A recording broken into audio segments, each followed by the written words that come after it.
everybody. Everybody I've spoken to about it anyway. Schlitz. Let's get this show on the road. All right. Hello and welcome to The Pouch, the podcast equivalent of a stay sharp knife that stays... That what? That starts and stays as sharp. Thanks, Jake. That really rolls off the tongue. It works. You've got to read the whole thing. Sure, why not? Hello and welcome. I've got to read the whole script. Hello and welcome to The Pouch, the podcast equivalent of a stay sharp knife that starts and stays as sharp as an orange that aims to take a not so serious look at the week in Australian news and politics. I'm Greg. I'm sure there's a tennis pun in there somewhere. Savage. And I'm Jake. Quick. While you're acting Prime Minister, say all of those things that you wanted to say but couldn't while you were just a lowly Deputy Prime Minister, Far Wharton. On today's episode, we talk eating bats. Do we talk eating bats? And, no, we don't, actually. No. I'm pretty sure that was last week's show. That was last week's show. On this week's show, we talk pigeons. Current affairs. On this week's show, eating pigeons. On this week's show, we talk pigeons. What the Prime Minister said, and so very much more, Greg. And Jake, while we're as snug as a bug in this proverbial rug, I want to know how you feel about my microphone being bigger than yours for the first time. Well, Greg, is it? We'll have to play, what is it, microphone spoonie. That's not a microphone. This is a microphone. This is a very large microphone. Yeah, it is a large microphone. Mine's portable. It's got its mixer right into it, which is fantastic. I love it. In the spirit of reconciliation and recognition, we acknowledge the traditional custodians of the land on which we're podcasting today, and we recognise their continuing connection to land, water, and community. We pay respect to elders past, present, and emerging.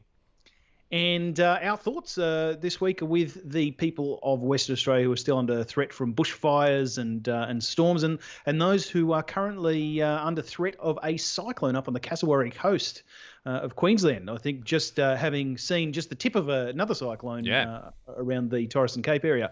And our thoughts are also with the 72 Australian Open players and their entourage.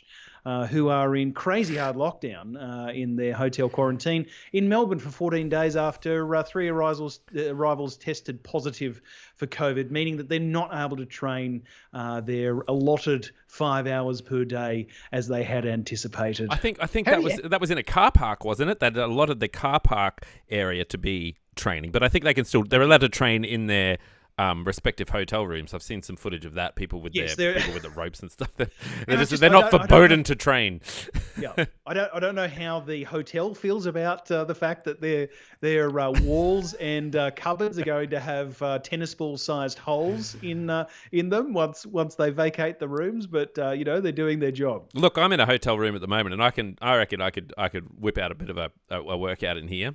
As long as you've got a chair, really, that's all you need, isn't it? Well, you don't even need that. You just use one of the many workout programs, do a high-intensity interval type workout. But they're talking about 5 hours a day of training. Can you imagine 5 hours a day of training in your room? That's what I do, Jake. Your room. That's what I do. I train for this podcast 5 hours every day. And we have to give a shout-out to our new Patreon, who is kuiperbelttransport.space. I'm going to say that one more time. kuiperbelttransport.space. I'm not willing to make fun of their name because they are giving us $5 per month, and I'd hate to annoy the sponsors of the show. But thank you so much for doing $5 a month. I cannot thank you enough. Jake, I know you love our patrons so much. Tell us what kuiperbelttransport.space has won this week. Look, they've actually won an iridium-infused and iron-dense asteroid, which is just on the rim of the Kuiper Belt. Yeah. They will, of course, have to arrange their own transport. Well, he is the transport. Exactly. It seems that they are adequately set up for transporting that exact asteroid. So congratulations, kuiperbelttransport.space, and thank you very much for both your efforts in transporting that astronomical object, as well as for obviously supporting the Pouch, the podcast, as you have done. And thank you very much. I wonder if his last name was .space and his parents actually named him Kuiper Belt Transport. You'd want to hope so. I think so. You'd want a great name. Yeah. You'd want a great story. to go with a name like that. You know what I mean? Yeah. Like I know you personally, Greg. Your surname is Savage. It is. And a good one. And when you were being named, your parents were thinking, let's think of a name that goes. See, that's with where the you've gone term wrong, savage. Jake. You've gone. You've gone wrong. You've gone wrong from the get-go, presuming my parents were thinking when they named me. Now, look, we started this podcast, Jake, in an effort for me to start getting into Australian news and politics, and obviously I've learned a fair bit along the way, and now I'm contributing a lot more to the conversation, which is wonderful. However, this week has been a little bit different because I've been on holidays, Jake, and we keep extending our holiday. We were meant to be gone for 10 days in Coffs Harbour, and we extended it by another 2 days, and now we're extending it by I don't even know how much. So we're going to be gone for longer than 2 weeks. And I'll be honest with you, the amount of times the kids need to go to the pool, or we go to the beach, or we go out for dinner, or whatever it is, I have been out of the loop a little bit. So this week we're sort of going back to our roots a little bit, I feel. In what way, Greg? Well, just in the way that you're going to be telling me everything that's happening because I'm out of the loop. Yep, because the only news that I've got is how to prepare microwave bubble and squeak for a family of 5. So how good does that sound, though? Bubble and squeak. I love bubble and squeak. It's pretty good. Seasons Pride, Bubble and Squeak, big sponsor of the show. Thank you for the truckload of Bubble and Squeak. Saw us through our holidays. But yeah, we've been in Coffs Harbour. I've never been here before. It's been absolutely fantastic seeing the Big Banana, hanging out in the Big Banana. Did you and Jake, I believe you possibly know more about Coffs Harbour than any of us. I spent a lot of time there. My my grandparents, my nonna and nonno, my Italian grandparents, the parents of my mother, they had a massive banana plantation there, directly behind, like it shares the mountain with the Big Banana. So my brother and I used to climb to the top of the mountain, and sneak over into the Big Banana and hop on all their rides, which was fantastic. At night time, or just no, day? During the day. We just climb up. Oh, there was great. barely a fence. You fully ripped them off. Oh yeah, absolutely. It's fantastic. But we made up to it because the chocolate coated bananas that cost $76 for each one. Mm-hmm. We bought one once, and we just thought that we're square now. Yeah, well, that's the profit margin, so that's all good. Yeah, but it's fair. I didn't know you could spend the whole day at the Big Banana. It's a whole theme park situation. It used to be massive back in the, I'm talking about, it's probably been about 25 odd years since I was there. But they used to have a monorail, and they used to have toboggans, downhill tobogganing, and they had a whole stage show and magic and all this. No, there was none of that. We played laser tag. We went down a bunch of water slides, another big slide. We did heaps of stuff. There's mini golf. It was fantastic. Couldn't believe it. Had such a great day. Not cheap, but we created some memories along the way, which you can't put a price on, can you? Well, I think you can actually. About $300 for a family of 5. I think. Look, after going to places like the Big Banana, or just any international or even domestic airport, you can definitely put a price on memories. You can, and that price is usually pretty high. I realised I'm bending down to pick up my Woodstock bourbon all the time, and I'm just going to leave it in my lap, so I'm not always doing this all the time. This is part of my. Yes. This is part of my. I am in a hotel room. So my point about all this is that I am in a hotel room. I'm still committed to the show. I recorded last week in some place I don't even know where I was, but now we're in a hotel room here in Coffs, and we're going to start our 2 warm-up stories. My warm-up story this week, Jake. Last week, we spoke about bats. This week, we're speaking about Joe the Pigeon. Can't go past it. I did a little live stream on Reddit the other week for just while we were at one of the beaches, so that people could see the beautiful beaches that we have here in Australia. And everyone was yelling at me saying that they want their pigeon back, Jake. So this story here is about Joe the Pigeon. Now, it was a bit of a roller coaster. It was an emotional roller coaster this week because the Australian government initially said that they were going to euthanize this pigeon. So I believe the story goes something along the lines of a character found the pigeon on his roof, saw that there was a tag on the roof, did a little bit of Googling, did a little bit of research, found out that the tag was actually associated with racing pigeons, hugely popular and highly sought after, and Red Bull sponsors them. Yeah, exactly. That's how.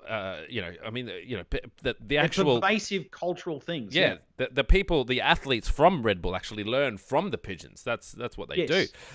and highly sought after. So this became a bit of a story because the Union of Pigeons or something like that over in the States said, yes, that's a racing pigeon. And then, of course, our acting Prime Minister, McCormick, is it? Yep. He said he's got to go. We've got to euthanize this pigeon because he is a biosecurity threat, and he threatened him and said you either pack up and go home or you face the consequences. Luckily, the union then said that the band was a fake. Because racing pigeons are so highly sought after, the theory goes that people actually fake the tags on these birds to say that they're legit so that they can make a lot of money from them in an illegitimate way, believe it or not. I would believe it. So, having said like a blood diamond. Exactly like a blood diamond. It is. They are. They're so highly... Matt Damon starring in the next movie. Yep. About racing pigeons. I think it was Leonardo DiCaprio. It's called Birds of a Feather. Diamond. Yeah, that's right. Having said all of that, Jake, yes, the Australian government will not euthanise the pigeon after an investigation found that the bird was highly likely to be Australian and does not present a biosecurity risk. It was earlier reported that the pigeon had travelled over 13,000 kilometres from the US, from Oregon to Melbourne. After going missing in October, the bird was previously thought to have gone missing before arriving in the backyard of Melbourne resident Kevin Silibird? No, that's not right. That can't be right. 2 months later, what unboxing. What is his name? It's Kevin Silibird. That can't be right. That's not true. Yeah, look, it was in the article. I can't.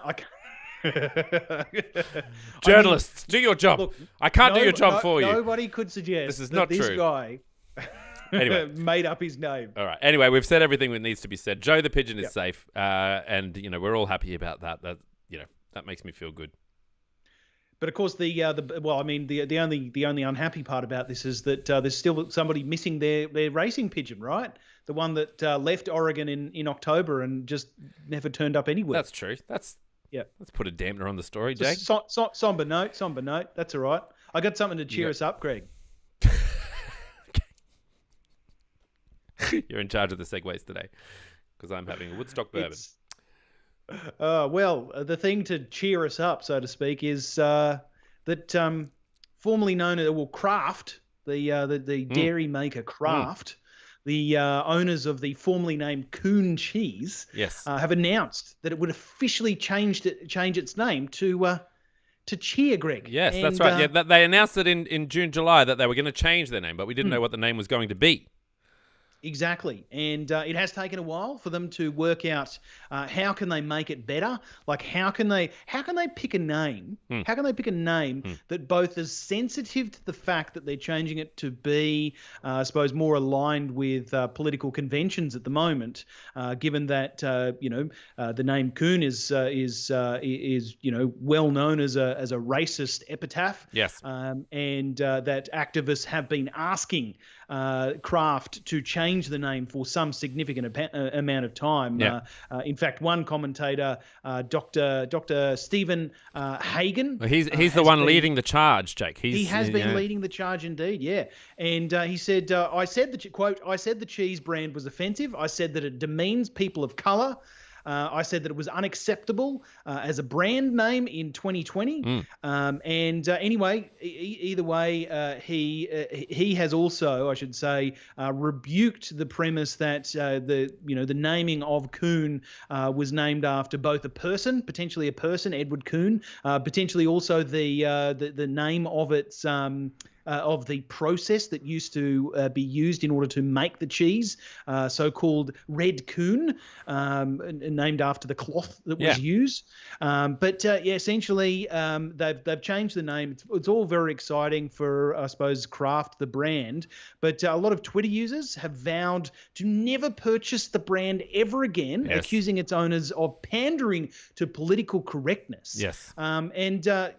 Like I said, the product was originally named after an American cheesemaker, but it did draw criticism because of this racial slur. Now, the new name, revealed late last week, or mid last week even, was chosen because it signals happiness, according to its owners.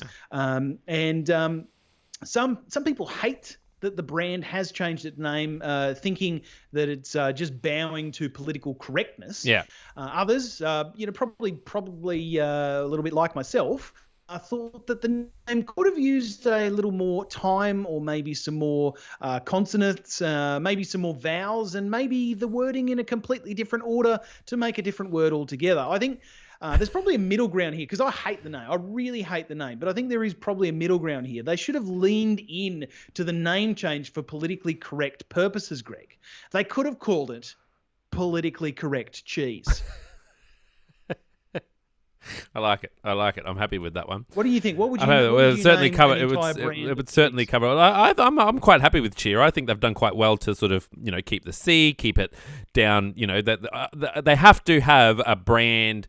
They had to have had a word that you can still look at and still associate with the very popular brand, as popular as it's been over the last few years, right? Over the many years that it's been around. It's similar to something that like what Aldi would do. When you go there, you still have that sort of visceral. When you go to Aldi, you still have that sort of visceral reaction when you see something that's Colgate but not quite Colgate. That's how Aldi has built their whole empire. Yeah, that's right. Exactly, right? And so you still have that reaction to go and buy it because you've still got that association with the brand. So they've obviously still gone down that road, tried to make it something that's quite happy, something that can't be really, hopefully won't change its meaning over time, anytime soon anyway. So I think they've done a pretty good job with Cheer.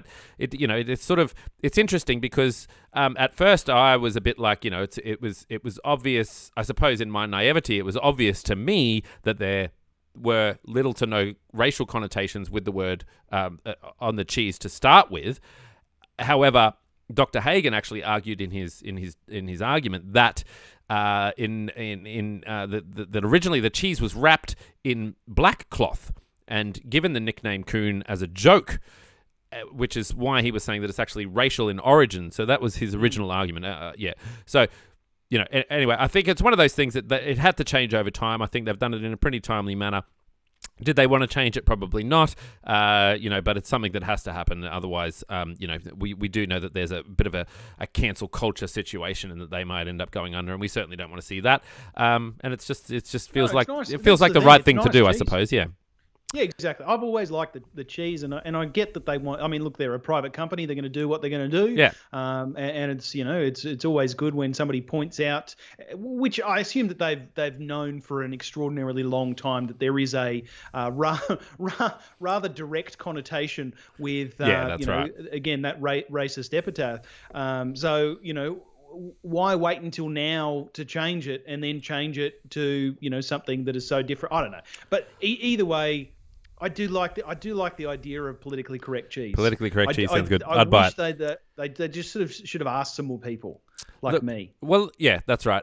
Look, I think I think it resonates pretty well. The other thing is that all these people saying that they're going to boycott the cheese, they're never buying it again. I don't know. I don't think people buy cheese that way. I don't think anyone's loyal to a particular cheese like that. I think you just buy what's on special, don't you? Like when you go to the cheese thing, don't you just look for the absolute cheapest? Like you freak out, right? The steps to buying cheese are, yes, I would like some cheese. Then you go, holy moly, this is so expensive. It's like $40 for a block of cheese. I'm going to try and narrow this down using the per 100 grams maths that they've already done for you, and you just grab the cheapest cheese. I don't know anyone who actually goes, right, I'm going to buy this particular brand of cheese.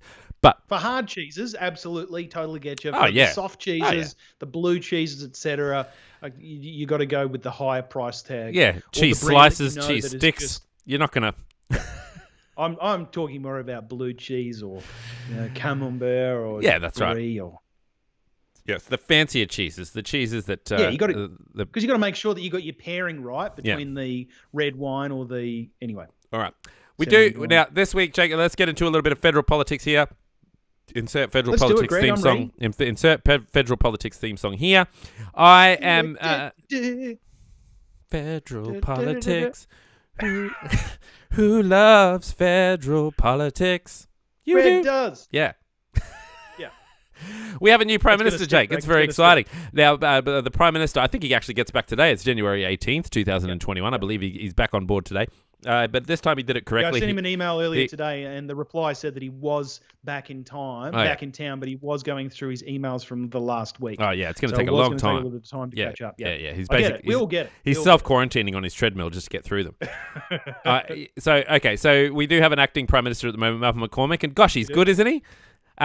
He really gave us.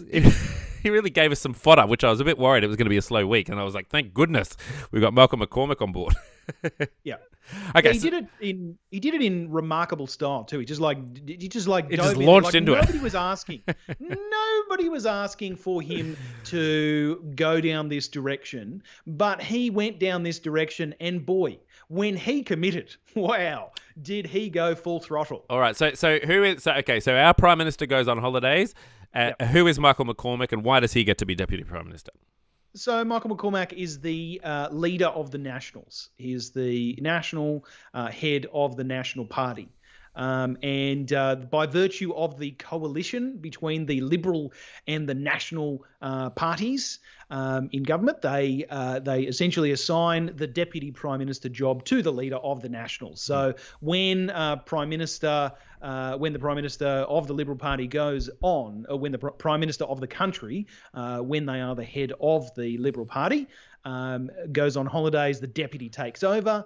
This time we knew about it, which was great because, of course, over the bushfires last year, we didn't know when. No. Anyway, we won't go there. We won't go there, Greg. That's done. But yes, so Prime Minister Scott Morrison has gone on holidays. Michael McCormack has stood in his chair. Why would he stand in a chair? He sat in his chair. And in the meantime, America has burnt to the ground. Melted down. Mm-hmm. Yep, exactly. Mm-hmm.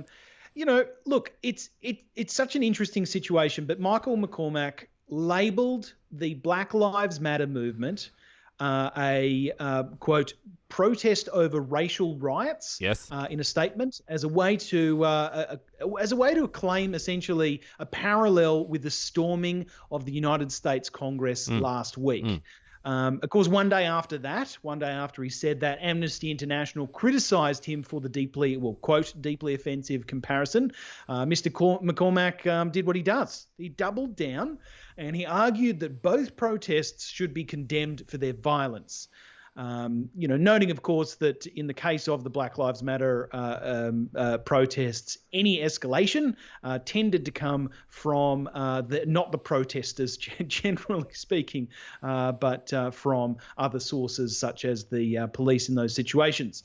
But asked whether the pro-Donald Trump mob attack on the Capitol was different because it sought to impede the democratic institution, Mr. McCormack did not concede any difference between the riots and the Black Lives Matter protests against police brutality and racially motivated violence. Quote, he said, quote, any form of violence, any form of protest that ends in death and destruction is abhorred. Quote, any form of sorry, I must have copied that twice. He said what? He said it twice. That's how much he believed in it, Greg. He said it twice. But yes, then just because he wasn't happy with the level of outrage that he'd inspired, he went a little bit further and he decided to be a little bit more deliberately provocative. He said, quote, I appreciate that there are a lot of people out there who are being a little bit bleeding heart about this and who are confecting outrage. I'll come back to that word confecting in a minute. That's good. But they should know that those lives matter too. All lives matter, he said, which, by the way, is something that only people who are in direct opposition to the Black Lives Matter movement say. It is saying all lives matter. It is a direct attack on the Black Lives Matter movement. Yeah. Now, I did want to point out confecting. What is conjured in your mind when I say confecting? Aside from confetti? Well, what else is near confetti? Something that you might eat. A bride? That's sweet. A groom? Confectionery. Oh, right. Confectionery. So confecting. Yes. Confecting has a couple of meanings, but one of the most interesting ones to me, and the reason that I like this so much, I love a good word. And confecting in this context can mean not only that you're making it up, not only are you manufacturing your outrage, you're confecting outrage, you're making it up, but you're also getting something out of it. You're confecting it, you're manufacturing it in order to get yourself hyped up about it. Yeah, right. In order to get some of that sweet, delicious confectionery that you're making in there. So anyway. So we might do that with, say, something like pork barreling. Like if you run a podcast, 100%. you might like pretend that you're like, woo. Yeah, exactly. Good point. Now I'm not going to say that McCormick was trying to publicly self-identify as a racist, No. thereby associating the current leadership as being comfortable with the kind of divisive speech and action that has divided America, because that wouldn't be good. No. And I'm not going to say Not that, saying that. Exactly, not saying that. And I'm certainly not going to say that the actions will greatly assist people who only knew the National Party as that party that shut down the New South Wales government over the right to kill koalas, in having a racist epitaph to add to the Barnaby Party stereotype. But I will say, while I'm not going to say those things, I'm probably going to think it a bit loudly. Okay. This whole thing with the Black Lives Matter comparison, I can kind of see where people are coming from, but it's really just a proximity thing, isn't it? Like, the comparison only comes because of the Black Lives Matter being so close to this particular event. I think generally speaking, you really need to treat them as separate events with their own separate criticisms.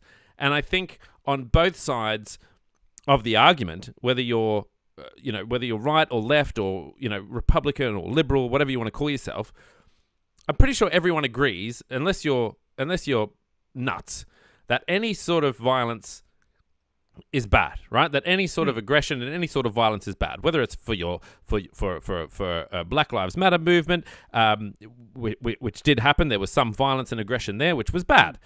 And whether or not it's during a potential insurrection of the Capitol in DC, that there was violence there. 5 people were killed as a result. That's all bad, right? All of that is bad. I think that's the disappointing thing. Is I think that the intellectual dishonesty is from people who are making the comparison between the two, because there's really not a comparison other than if you're going to say that violence is bad, right? I'd say there's not even a useful comparison. No, I don't think so. I mean, that's my view. I understand I understand one is painted as sort of a left aggression, and the other one is sort of painted as a right aggression.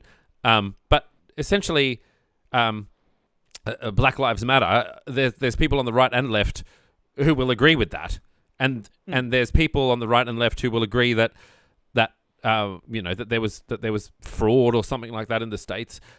But I do believe that everyone with a sane mind can agree that violence is terrible. So I don't know. The comparison is lame. It's not just lame. I think it is kind of. I think it is actually quite hurtful, because when you think about the Black Lives Matter protests, and I'm not talking from a look. I'm not a left-wing commie pinko. I'm not a but from sort of an outside observer, the people that were marching for Black Lives Matter, they were protesting the fact that a bunch of their compatriots, a bunch of their fellow citizens were being disproportionately killed by police officers. People were sick and angry about that. Versus on the other side, you had a bunch of people who had been, misled, who, if I'm being generous, who had been misled, lied to, and as a consequence, they decided to undertake a seditious act, undertake an insurrection on the democratic values of that country. So in the grand scheme of things, I really don't think it's helpful to compare the two. No. I agree with you. It's intellectually dishonest to do so. I think from a strategic perspective, what should McCormick have done? He probably should have said, it was really bad. We'd probably like to suggest that the United States and their governors, their government, do take every act that they possibly can to calm the farm and to get the democratic processes underway as quickly as possible. Yeah. And McCormack has also accused Twitter of censorship for permanently suspending Trump's account for the risk of further incitement of violence. And this is way too deep for us to get into here, Jake. It deserves its own sort of conversation, I suppose. But yeah, the Deputy Prime Minister certainly questioned decision by the social media companies over the past few days to clamp down on Trump's account over fears that the president's words could be inciting violence. That's why the account was banned. I'm sure everyone who listens to this podcast is aware of that. There's been a lot of people but our acting Prime Minister at the time has said that there's been a lot of people who have said and done a lot of things on Twitter previously that haven't received that sort of condemnation or indeed censorship, but I'm not one who believes in that sort of censorship. So yeah, interesting arguments, right? Because that's a very popular argument at the moment, is that a lot of people on the left were saying that they really wish death upon Trump, or that they wish death upon right people, or that violence is somehow justified, yet they were not banned. I don't know. Look, like I said, it's way too much and probably way too American for us to get into it at the moment. But it is interesting that Australia at this particular moment, at this particular time, has an acting Prime Minister who is willing to voice those views so openly, which are usually associated with the right. Certainly, we've spoken on this shows a lot about I'd say the dog very whistles. Far right. Right. Exactly. Yeah. So anyway, interesting. There's a bit of a dog whistle there. I think, those views aren't necessarily portrayed in a lot of the media that we get here in Australia. So interesting that our Prime Minister is one who is willing to get out there and have those views. And I'm sure, confident with every bone in my body, that there are people out there who would no doubt be agreeing with him. They'll certainly be tucking that in their pocket for the next federal election, I'm sure. Indeed. Just one quick statistic. The Australia Institute came out with a poll this week to say that 3/4 of Australians, 3 in 4 Australians, think that Scott Morrison should publicly condemn Donald Trump for his incitement of violence in the US Capitol last week. I mean, yeah, it's a to sort of keep it Australian. Is it Craig Kelly, this character who's now sort of espousing terribly COVID myths, uninformed COVID myths during a pandemic, and isn't being condemned by the Prime Minister? So there's a little bit of hypocrisy in all of this, I think. Hypocrisy is the outcome. The tactic is, I need to keep these guys on side because I only hold a slim majority in terms of my support in the cabinet room. So it is unfortunate, but the people who, or the leaders that have in the past not allowed that type of free speech, particularly of their backbencher cabinet members, have enjoyed very short tenures as Prime Minister. Right. I'm thinking of Tony Abbott and Malcolm Turnbull as the two most recent. Yeah, and I guess there the argument can be made that you're really sort of giving in to the bullies then, aren't you? Because if they're so, if they're so powerful that you can't do the right thing, then there's something really wrong in that situation. And I dare say that if the shoe was on the other foot, being that it was a Labor person saying all of these things, that they'd certainly be confident with. Yeah, exactly. Yeah. Which is very interesting. Fred Stokes is on board, and he has said that Craig Kelly has been doing this since he got into Parliament. His Facebook feed is just conspiracies, and George Christensen is very similar. Yeah, it's shocking that during this time. Okay, I'm not shocked that people have these particular views, right? I'm under no illusion that people have these views. What shocks me is when these people who I try and give the benefit of the doubt for being intelligent end up in Parliament, and they end up being representative of the people, the so-called representatives of the people, and they have these views, and then see when they're not condemned for having these views. It's pretty wild. I think the premise behind it is they probably were that prior to being elected. So the idea is, if you got elected on a platform of I say my mind and I probably say a bunch of dumb stuff, then there's a good chance that person's electorate is happy, content with that. And I would say George Christensen. This is a really funny thing. He's a member from Queensland, and a senator, I think, from Queensland. Anyway, he recently started blocking people on his Facebook page who didn't agree with his views. Right. And he's been accused very recently of hypocrisy when he said something to the order of, these, we shouldn't, these companies, Facebook and Google and the Twitters and et ceteras, they shouldn't be blocking speech. Free speech should be absolute. It should be, well, why are you blocking people, buddy? Yeah. Why are you blocking people for saying things against what I mean, for goodness sake. We've all got free speech up to a point. I suppose that my view about the free speech thing is that it's about and just quickly, Fred Stokes has said Craig Kelly was not pre-selected by his electorate. Scott Morrison overrode their decision to get him in. So there you go. There's something to dig a little bit deeper into if you're interested in that. He was still elected though by his electorate. Wasn't pre-selected by his electorate. Scott Morrison. Pre-selection though is just out of a bunch of Liberal candidates. We're going to pick this guy. Right. And he still has to get elected though. Yeah. Okay. Well, yeah, but something interesting to dig into.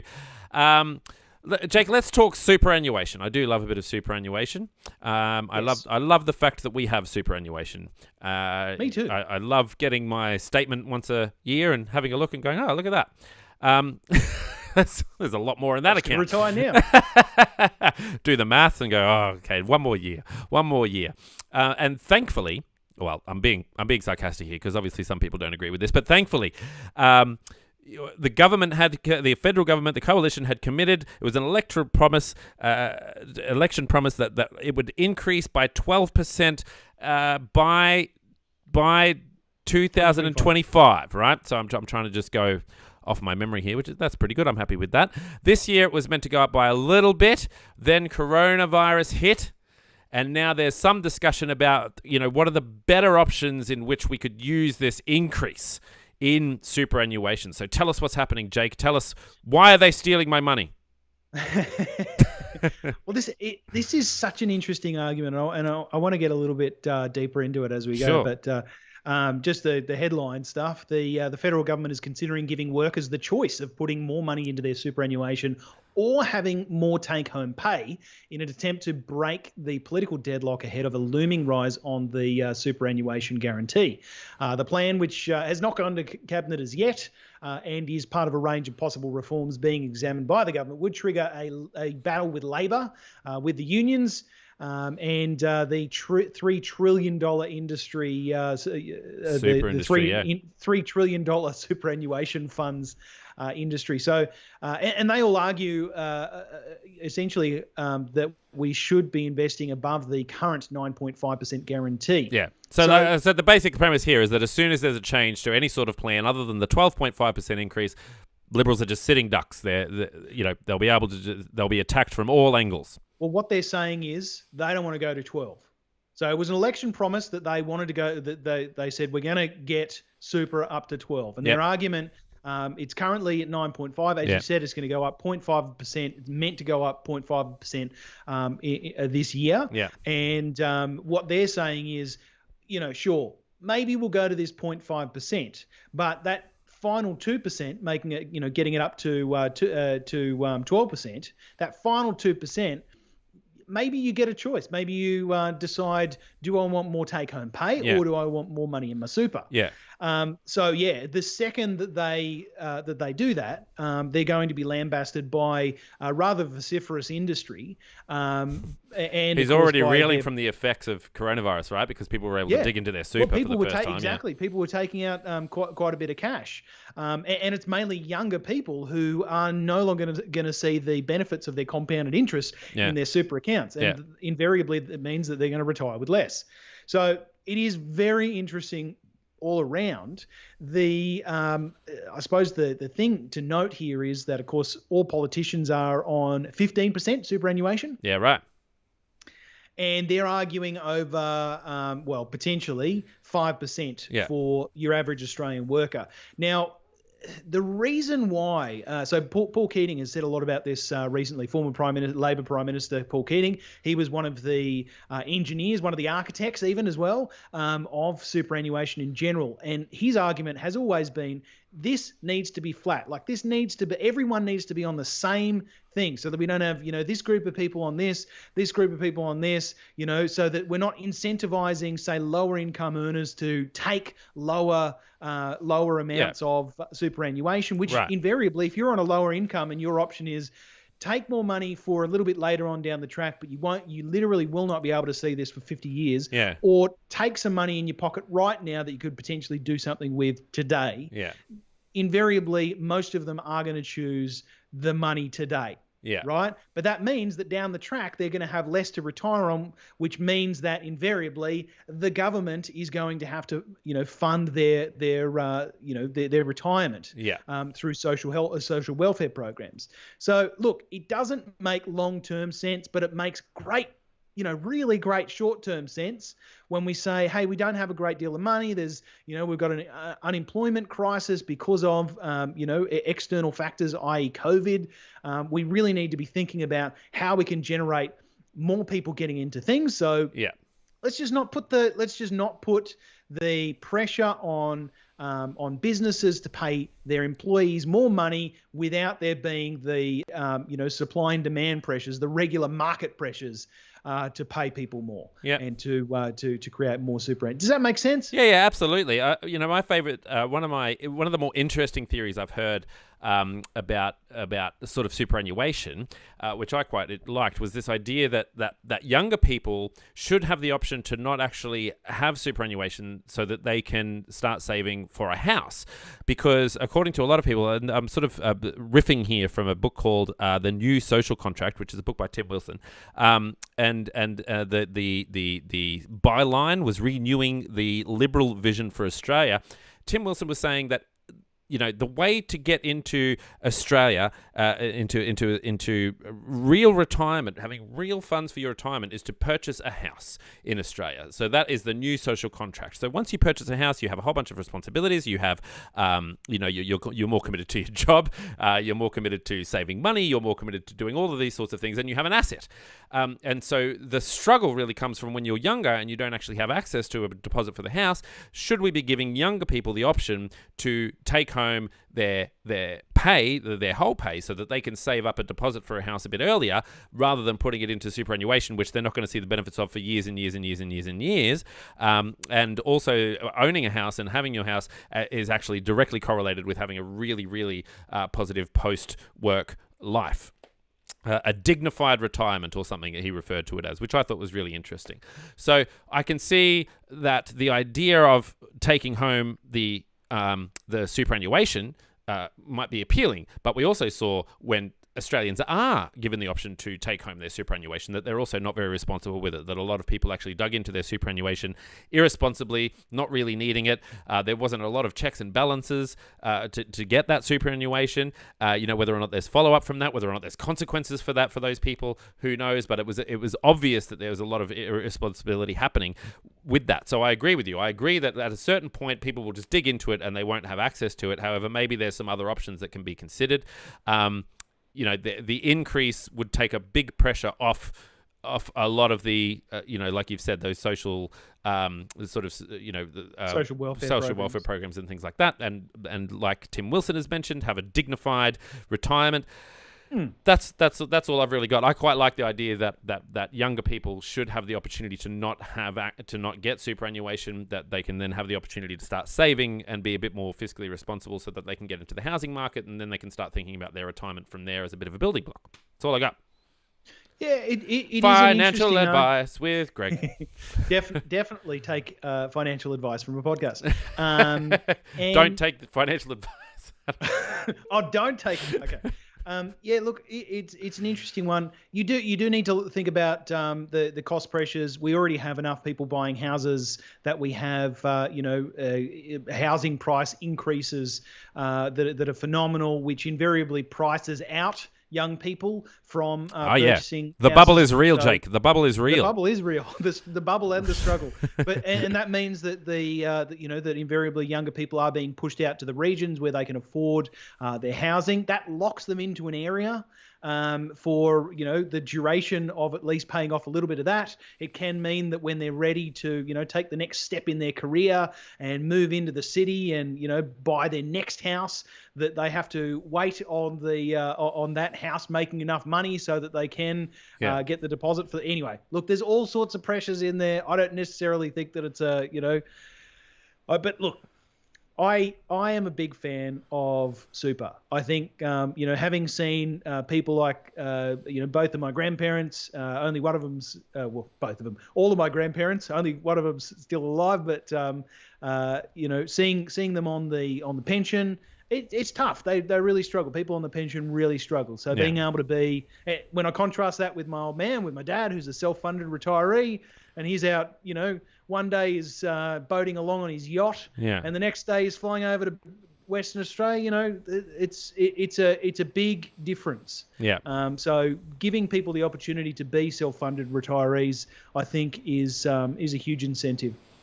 That's dignified. That's dignified. It's all about a dignified retirement. Oh, well, that was an interesting discussion, Jake. I've never talked so much about finances in my life. So there you go. I'm exhausted. Fred Stokes has chimed in on what we were talking about before, the George Christensen story. He also said that Scott Morrison also had the Daily Telegraph run a story to rubbish the person who ran pre-selection, and has put a link in the Facebook page to a story there. So we'll make sure that that's on the podcast as well. So thank you for that, Fred Stokes. We appreciate that. Now, Jake, spin the wheel. Let's spin the wheel of state politics. Okay, here we go. Okay, ready? Go. Yep. Oh, no, we don't do that, do we? We don't do it. Do you want to do it? Do you want to do it? Okay. You got to do the wheel effects. No, you don't want to. You don't have to be able to show. Go. That's very good. I think you need to practice. What did he say? Yeah. It's very what? No, it's good. Jake loved it. I'm not sure that I was in. It was fantastic. We'll do it again. Spin. You say it. Okay, here we go. Ready? Go. No, that was worse. He said that was significantly worse. Anyway, where did we land? It landed on South Australia. Greg. Every time. All three times it landed on South Australia. You want to read this one? Yeah, all right. An Australian couple who were trying to avoid coronavirus border restrictions spent 2 days in the outback with no food or water after their car got bogged in sand. Now, it sounds a bit malicious, but they weren't actually trying to avoid restrictions because they needed to, or trying to be illegal or anything like that. They were actually informed that in order to get back to South Australia, they weren't able to drive through New South Wales. So they believed that they had to avoid driving through New South Wales in order to be allowed back into South Australia. They were advised by another traveller. Again, just as you shouldn't take advice from this podcast, financial advice from this podcast, please do not take travelling advice from other travellers. Look into them yourself. Ring the authorities. Ring the authorities, Jake. That's the most important thing. They were told to head inland and enter South Australia from Queensland, taking back roads through northern South Australia. It wasn't correct. People who were transiting? Yeah. Okay. You want to say transitioning, but it is transiting. It is transiting. Absolutely. People who were transiting through New South Wales to South Australia were exempt from the ban, providing they did not stop in New South Wales. Not once were they allowed to stop, especially for McDonald's. No P-brakes, just go straight through. Plough through. So much for Driver Reviver. On 3rd January, their Toyota RAV4 got bogged in the sand on an unsealed outback road. They told the Royal Flying Doctor Service that they tried for several hours to free the car before abandoning it with a note to say they would walk to... Go, your one. In a Minka? Yeah. Okay. A blip on the road map, about 100 kilometres from Birdsville. They walked for 40 kilometres with their dog, Loki. Good name. A Dalmatian puppy who is less than 1 year old. Oh, that poor little fella. At one point, they scrawled SOS in the sand. They left notes along the way asking people to call emergency services for them. Anchored with tools. How did they get out of it, Jake? Well, they were rescued. This is such an interesting thing. Okay, Toyota RAV4s are like the pregnant roller skate of four-wheel drives, right? but they're still a four-wheel drive. I don't get it. Right, what's happened here? But anyway, look, they were walking. And they finally got picked up by the RFDS, the Royal Flying Doctors Service. Yes. Our friends in the sky that save so many people every year. A little bit of a quote from one of the people, Jose. He said, "Quote." it was so hot and we were so scared. I thought we were going to die. Yeah. The gentleman Jose, he drank from a muddy cattle trough. Yeah. He drank from the leaking water from a solar panel, and he did a bit of a Bear Grylls and drunk his own urine. But Is that Nikki, true? Nikki, his partner, was unable to stomach any of those options and became so dehydrated that she struggled to walk. So the moral of the story, apart from this is absolutely harrowing and I feel so sorry for these guys, but apart from that, the moral is, don't buy a Toyota RAV4. Big sponsors of the show, but choose a different four-wheel drive. You got to be prepared, Choose a don't slightly you, to drive through bigger. that. Yeah, look, you roller got to skater. be prepared. You really got to know what you're getting in for out there in the outback. My wife Rachel and I, we went on a hike once. I won't go too much into it, but it was called the Great Walk, and it was up in the tropics there in Wallerman Falls near Ingham. And I tell you what, I could do a whole podcast on the stories of that particular walk. But by the end of it, we were lost. Married. No, yeah, whatever the opposite to married is. We were lost. And we started to get a bit dehydrated. Luckily, we had some of those puring tablets, water purification tablets. So we were able to drink from some of the sort of dodgy water holes and dodgy things that we found. Luckily, these guys, obviously, they didn't sound like they got sick from what they were drinking. But man, if you don't have those purification tablets, it can be very, very scary. We were pretty convinced we were going to be passing out and having to scrawl SOS in the sand as well. So my heart goes out to them. They did it harder than we did. But man, I sort of have half an inkling of what that feels like, especially out there in the Australian heat, because you just, no matter how dehydrated you are and how hot you are, you just know it's not going to stop for hours. No, it's just not going to stop for hours. You can go many, many hours in between seeing one car and seeing the next. Did the next. dog survive? Yeah. They all survived. Oh, they good. all survived. It's just, so harrowing. All right. Freaking out. All right, spin the wheel, Jake. Let's go. I don't have a live wheel anymore. Go.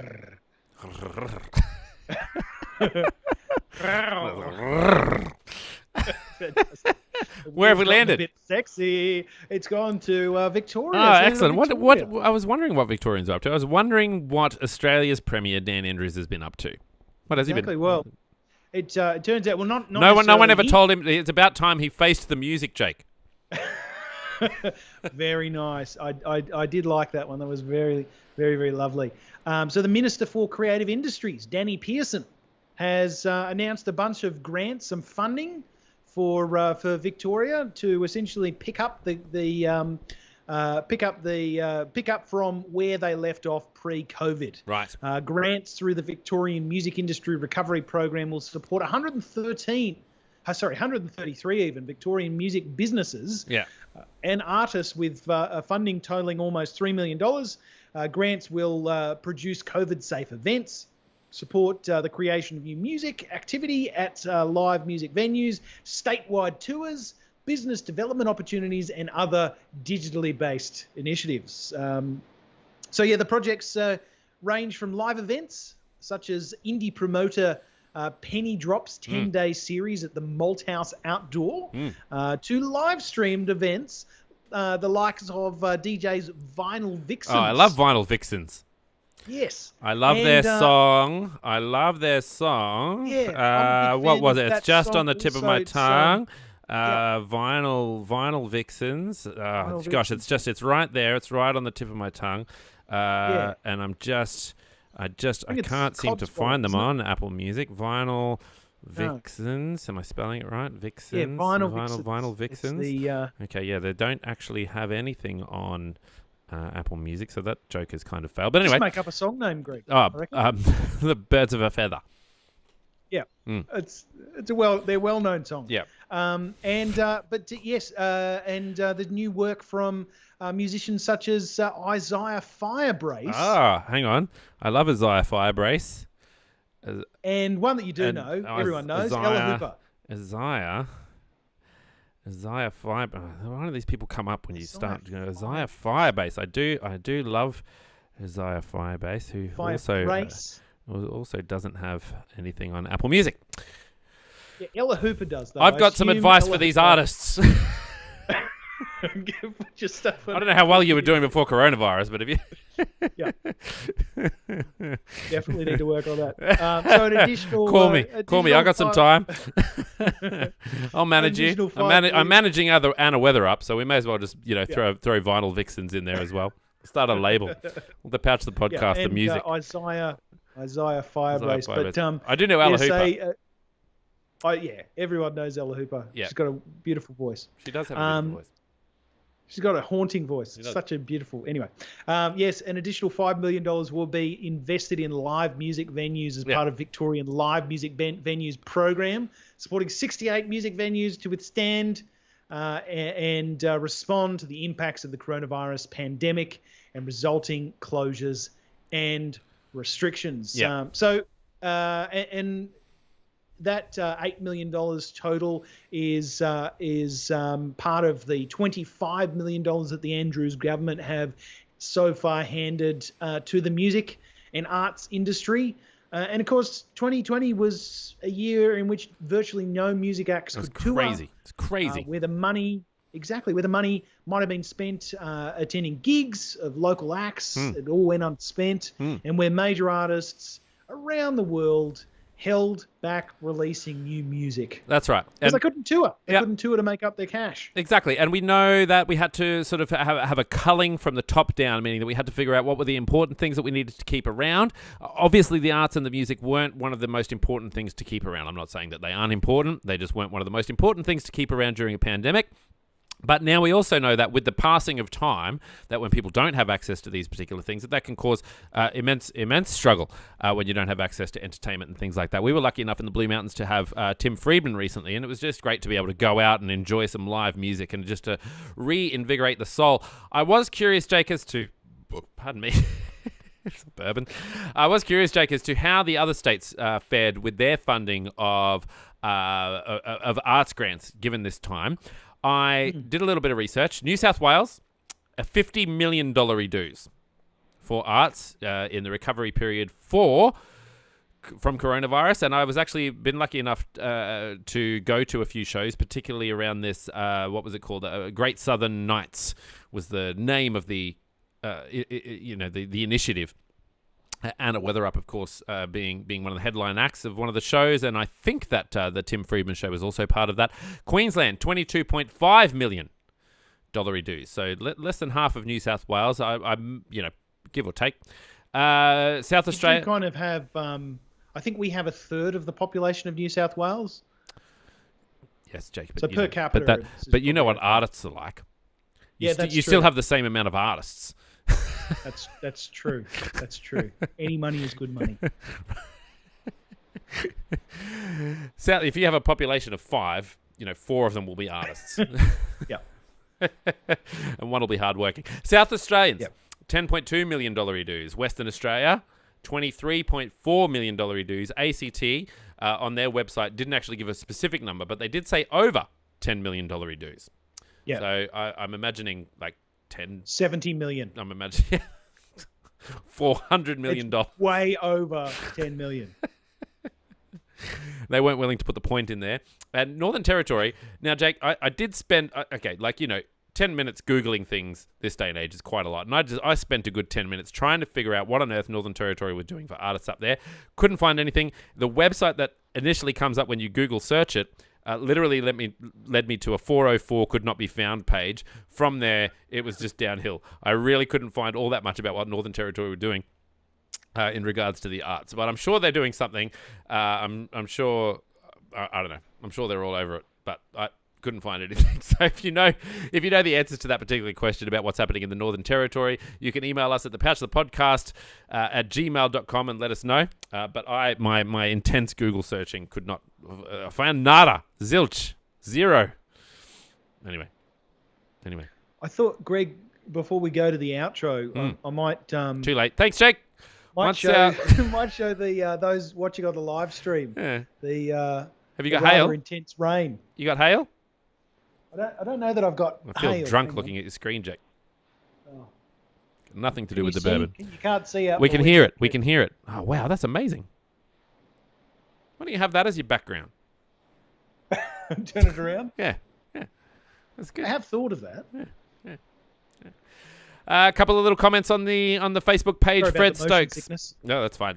Fred Stokes has said also, I wonder, this is back to the George Christensen situation and, the Craig Kelly situation and why, we were questioning why politicians aren't criticising the conspiracy theorists. He says that, quote, "The Guardian has learned the identity of Burned Spy and established he is a long-standing family friend of the Australian Prime Minister and his wife, Jenny. The wife of Burned Spy works on the Prime Minister's staff." So there you go. So a little bit of family. I don't know who Burned Spy is. I don't know who Burned Spy is either. I'm sure Fred Stokes is going to enlighten us about that. But... so it sounds like a little bit of favoritism, verging on nepotism there. But that's all right. He has left a link for The Guardian. He's not without, Fred Stokes never espouses something without sending us a link or some way to track what he's saying. So we will include both of the links that he's included in our podcast. And you can also find it on the Facebook page. Rachel May has said that I'm doing well to hold the mic the whole time. It comes naturally. Yeah, it does. It does. Even when I'm not on the Greg, podcast, I just walk around with a microphone. And what do you think about that? Where can I find a coffee? Where can I find a coffee? Where can I find a coffee? Yeah. They're all intonations that you've got to work out. Greg, surprise news story. Oh. Beijing has slammed the Australian government for, quote, politicising trade. Yeah, I'm not surprised. Over a blocked pro-bill deal. Anyway, just thought I'd launch that a little bit. And I did read, of course, today that the Chinese government have said that they want to get back on track with Australia. Oh, absolutely. Political diplomacy. Absolutely. We're ready. We're ready. We're ready to get back on board, China. So one of those two extremes is definitely... We admit we were wrong, China. So wrong. To do everything that we did. I mean, we're just such terrible, terrible people over here in Australia. We can only imagine the pain that our inquisitiveness has caused you. You and your country. Yeah. We fixed it, Greg. We fixed it. We have fixed it. Look, we're really sorry. I'm so sorry about everything that we've done. We know that you guys are just this amazing country with nothing to hide at all and no second agenda at all. No hidden agenda at all. Absolutely. Greg, just on your lapel, your sarcasm is showing. Yeah. Anyway, I've got to work on that. It's as camouflaged as my shirt is today. Thanks, Jake. Once our listeners have finished, kowtowing to their own dictatorships, what would you like them to do? Look, I'd love them to go to patreon.com/the podcast and consider becoming a patron if you're not ready for that level of industry. If you're not ready for that level, there's of an industry at the moment. I feel like I'm working indeed for the patrons, which is nice.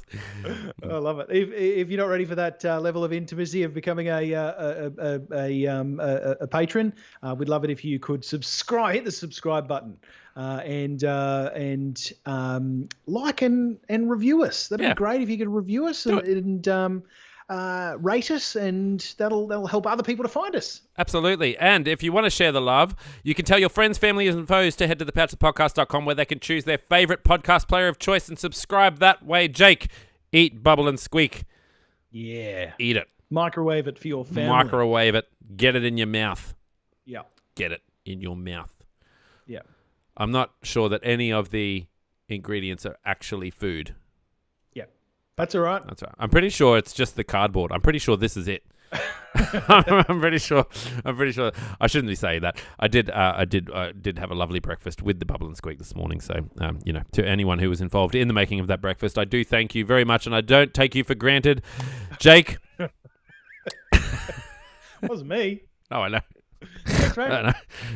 Anyway, thanks so much, Jake. I look forward to speaking to you again next week. And take it easy, man. I'm sure we'll see some exciting things coming out of this week. Scott Morrison's back on board, so we'll find out what he's got to say. Sure is. Hey, he's got his aviator glasses on and he's ready to comment about the insurrection in the US. I love him. Food of the gods, says Fred Stokes. Bubble and Squeak. Absolutely.